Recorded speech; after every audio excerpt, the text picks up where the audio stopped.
अगर समुद्र में 750 मीटर की गहराई से नीचे सबमरीन यानी कि पनडुब्बी जाती है तो उसमें इतना तेज विस्फोट होगा कि उसके चिथड़े उड़ जाएंगे। वहीं अगर एक नॉर्मल इंसान समुद्र में 1 किलोमीटर की गहराई से नीचे बिना ऑक्सीजन सिलेंडर के जाता है तो उसके लंग्स फट जाएंगे।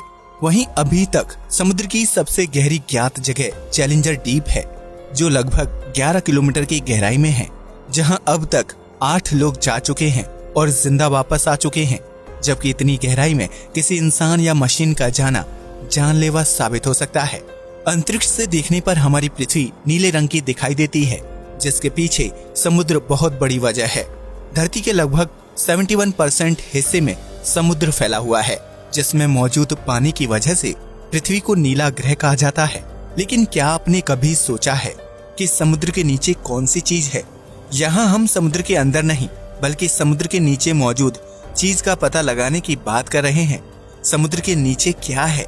इस सवाल का जवाब जानने से पहले ये जानना जरूरी है कि समुद्र की गहराई कितनी है और यहाँ क्या कुछ गतिविधियां होती हैं। तो आइए शुरू करते हैं ये मजेदार वीडियो। समुद्र और जीवन। ये तो हम सभी जानते हैं कि धरती पर जीवन की शुरुआत समुद्र से ही हुई थी, जहाँ सूक्ष्म जीव और बैक्टीरिया ने जन्म लिया और बीतते समय के साथ जीवों की कई प्रजातियां अस्तित्व में आईं। ऐसे में ये कहना गलत नहीं होगा कि समुद्र धरती में जीवन देने वाले मुख्य तत्वों में से एक है, जिसके अंदर लाखों करोड़ों जीव जंतुओं की प्रजातियां निवास करती हैं। आज तक इंसान समुद्र का सिर्फ 5% हिस्सा ही खंगाल पाया है। ऐसे में समुद्र के बाकी 67% हिस्से में क्या है, ये कोई नहीं जानता। लेकिन वैज्ञानिक समय समय पर समुद्र के अंदर विभिन्न चीजों की खोज करने के लिए रिसर्च करते रहते हैं, जिसके तहत इंसान एक हद तक समुद्र की गहराइयों तक पहुंचने में कामयाब हो पाया है। प्रशांत महासागर के मारियाना ट्रेंच में मौजूद चैलेंजर डीप को पृथ्वी की सबसे गहरी ज्ञात जगह के रूप में जाना जाता है। इस जगह की गहराई 10,902 से 11,022 मीटर यानी कि 11 किलोमीटर के करीब है। इस जगह पर सूर्य की रोशनी नहीं पहुंचती और चारों तरफ घना अंधेरा होता है। इतना ही नहीं, चैलेंजर डीप में पानी का प्रेशर इतना तेज होता है कि वहां तक पहुंचना किसी भी इंसान या मशीन के लिए जानलेवा साबित हो सकता है। हालांकि अब तक सिर्फ 8 लोग ही चैलेंजर डीप की गहराई तक पहुंचने और वहां से जीवित बचकर वापस आने में सफल रहे हैं। लेकिन समुद्र की गहराई और उसके नीचे मौजूद चीजों का अंदाजा सिर्फ चैलेंजर डीप से ही नहीं लगाया जा सकता, क्योंकि इस समुद्र में सैकड़ों राज दफन है। समुद्र की गहराई। अगर आप समुद्र की गहराई को अच्छी तरह से समझना और देखना चाहते हैं तो उसके लिए शुरू से शुरुआत करनी होगी। यानी चैलेंजर डीप तक पहुंचने से पहले हमें ये जानना होगा कि समुद्र में 1 किलोमीटर से लेकर 10 किलोमीटर की दूरी तक क्या क्या घटनाएं घटित होती हैं और इससे समुद्री जीवों पर क्या असर पड़ता है। अगर आप समुद्र में 1 किलोमीटर की गहराई में जाएंगे तो एक सामान्य इंसान बिना ऑक्सीजन सिलेंडर के इस गहराई तक भी तैर नहीं पाएगा। एक इंसान ज्यादा से ज्यादा 800 फीट की गहराई तक की तैराकी कर सकता है। उससे नीचे जाने पर उसे सांस संबंधी समस्याएं होने लगती हैं। समुद्र में 1 किलोमीटर की गहराई पर जाने से इंसान को बेहद तेज वाटर प्रेशर का सामना करना पड़ेगा, जिसकी वजह से उसके फेफड़े भी फट सकते हैं। हालांकि जलीय जीवों के लिए यह प्रेशर बिल्कुल भी जानलेवा नहीं होता है। इसलिए समुद्र में 1 किलोमीटर की गहराई में मछलियों समेत दूसरे जलीय जीवों की विभिन्न प्रजातियां निवास करती हैं। वहीं समुद्र की सबसे बड़ी शिकारी मछली यानी ब्लू व्हेल अपने शिकार की तलाश में 500 मीटर की गहराई तक जाने की क्षमता रखती है, जबकि आमतौर पर यह मछली 300 से 350 मीटर की गहराई में निवास करती है। अगर आप इससे आगे समुद्र की गहराई में जाते हैं तो आपको 750 मीटर की गहराई में पनडुब्बियां नजर आएंगी। ये पनडुब्बियां पानी के अंदर रहकर दुश्मन देश की गतिविधियों पर नजर रखती हैं, ताकि समुद्र से किसी प्रकार का हमला ना किया जा सके। लेकिन 750 मीटर से ज्यादा गहराई में जाने पर पनडुब्बी पानी का प्रेशर नहीं झेल पाती और कुछ ही मिनटों में फट जाती है। यानी 800 मीटर की गहराई तक जाने पर आपको तापमान बेहद कम महसूस होने लगेगा। यह वो जगह होगी जहां सूर्य की रोशनी ना के बराबर पहुंचती है। इसी वजह से समुद्र की उस गहराई में बेहद ठंडा तापमान होगा। लेकिन कुछ जलीय जीव उस तापमान में भी खुद को जीवित रखने की कला सीख चुके हैं। इतना ही नहीं, समुद्र में 800 मीटर की गहराई पर आपको ज्वालामुखी देखने को भी मिल सकते हैं, जिनमें विस्फोट भी होता है और ज्वालामुखी से निकलने वाली गर्मी जलीय जीवों को जिंदा रहने में मदद करती है। इस तरह समुद्र की गहराइयों में 11,022 मीटर तक पहुंचने के बाद आपको घनघोर अंधेरा दिखाई देगा और यही वो जगह होगी जिसे हम सभी चैलेंजर डीप के नाम से जानते हैं। ये गहराई इतनी ज्यादा है कि अगर दुनिया के सबसे बड़े पहाड़ यानी माउंट एवरेस्ट को चैलेंजर डीप में उल्टा डाल दिया जाए तो उसकी चोटी भी चैलेंजर डीप की गहराई को छू नहीं पाएगी और 3 किलोमीटर की दूरी पर रुक जाएगी। हालांकि वैज्ञानिकों द्वारा निर्मित कुछ एडवांस मशीनें चैलेंजर डीप की गहराई तक पहुंचने में सफल हो पाई हैं ताकि वहां के माहौल का पता लगाया जा सके। लेकिन चैलेंजर डीप के बाद समुद्र के नीचे क्या है, ये सवाल अभी भी जस के तस बना हुआ है। क्या है समुद्र के नीचे? अगर आपको लगता है कि समुद्र के नीचे विभिन्न प्रकार के जीव जंतु निवास करते हैं या फिर वहां सोना चांदी मौजूद होगा तो आप बिल्कुल गलत हैं।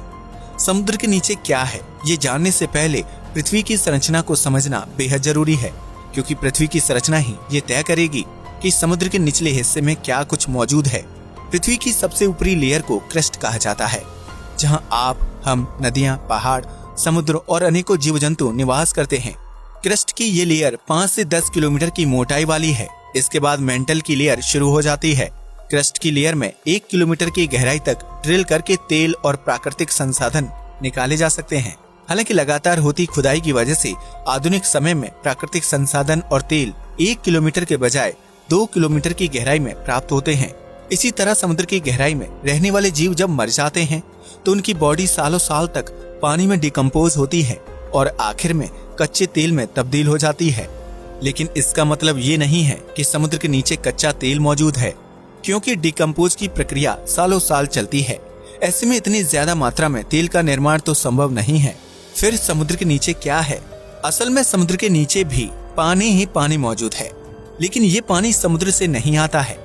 पृथ्वी की संरचना और यहाँ जीवन की शुरुआत होने से पहले वातावरण तैयार हुआ और मौसमी चक्र की शुरुआत हुई, जिसके परिणाम स्वरूप धरती पर सालों साल तक बरसात होती रही। आसमान से बरसते इस पानी को पृथ्वी के जमीनी हिस्से ने काफी गहराई तक सोख लिया। वहीं बरसात का कुछ पानी नदियों और झरनों में मिलकर सीधा समुद्र में चला जाता था। जमीन द्वारा सोखे गए पानी को पहले कुएं, हैंडपंप की मदद से इंसान द्वारा निकाला गया, जबकि अब बोरवेल की मदद से जमीनी पानी को बाहर निकालकर इस्तेमाल किया जा रहा है। हालांकि पृथ्वी पर इंसान का इतिहास ज्यादा पुराना नहीं है, जबकि धरती पर करोड़ों साल तक बरसात होती रही। ऐसे में सवाल खड़ा होता है कि आखिर इतने सालों तक पृथ्वी पर बरसने वाला पानी कहाँ गया? तो इसका जवाब है समुद्र के नीचे। जी हाँ, आपने बिल्कुल सही सुना। समुद्र के नीचे कुछ और नहीं बल्कि सालों साल से इकट्ठा हुआ बरसात का पानी मौजूद है। आसमान से बरसा ये पानी जमीन के अंदर समुद्र के नीचे बराबर मात्रा में फैला हुआ है और सालों से स्टोर है। करोड़ों साल तक चले जल चक्र के कारण ये पानी क्रस्ट के नीचे और मेंटल के ऊपरी हिस्से में जाकर जमा हो गया। इन्हीं दो लेयर्स के बीच हमारा समुद्र भी मौजूद है। इसलिए ये कहा जा सकता है कि समुद्र के नीचे कुछ और नहीं बल्कि सालों पहले बरसात के जरिए धरती पर आने वाला पानी मौजूद है। समुद्र के नीचे बहती हैं नदियां।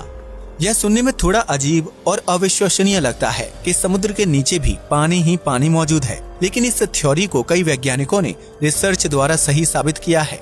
समुद्र के नीचे क्या है, इस बात का पता लगाने के लिए वैज्ञानिक कई साल से रिसर्च कर रहे थे, जिसके परिणाम स्वरूप सबसे पहले मैक्सिको के समुद्र के नीचे नदी की खोज की गई।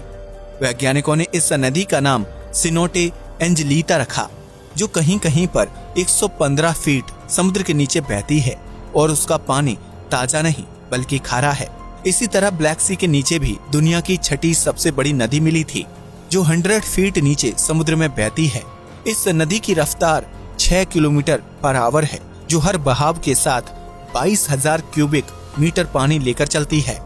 वैज्ञानिकों का मानना है कि सालों साल से समुद्र के नीचे इकट्ठा इस जल को समुद्री लहरों और सूर्य के प्रकाश की वजह से गति मिलती है, जिसकी वजह से यह पानी नदियों में तब्दील हो जाता है।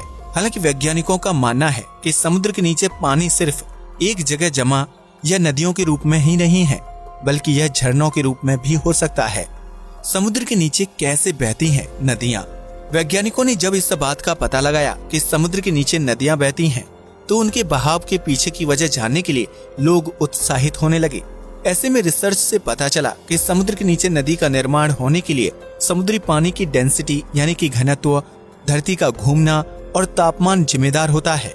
जब एक जैसे डेंसिटी वाले समुद्री पानी की मात्रा आपस में मिलती है तो उससे समुद्र के नीचे जमा पानी में नई धाराएं बनने लगती हैं।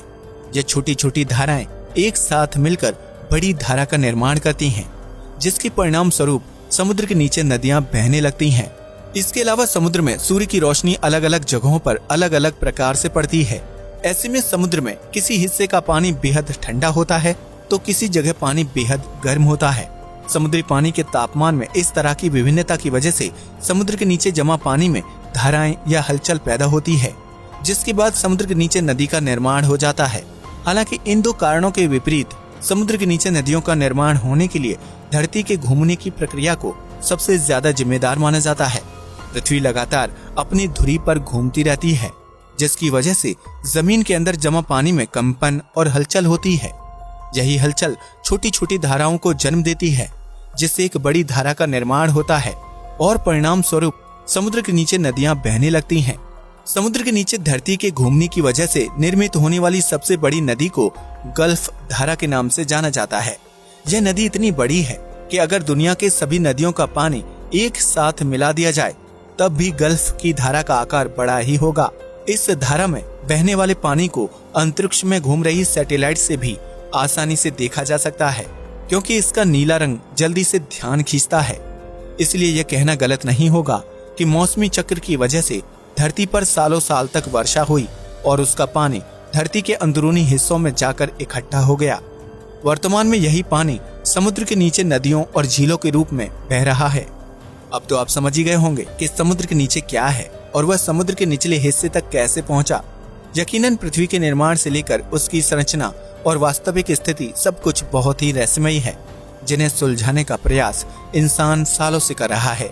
अब ये देखना दिलचस्प होगा कि समुद्र के नीचे मौजूद पानी में भी जीवन संभव है या नहीं।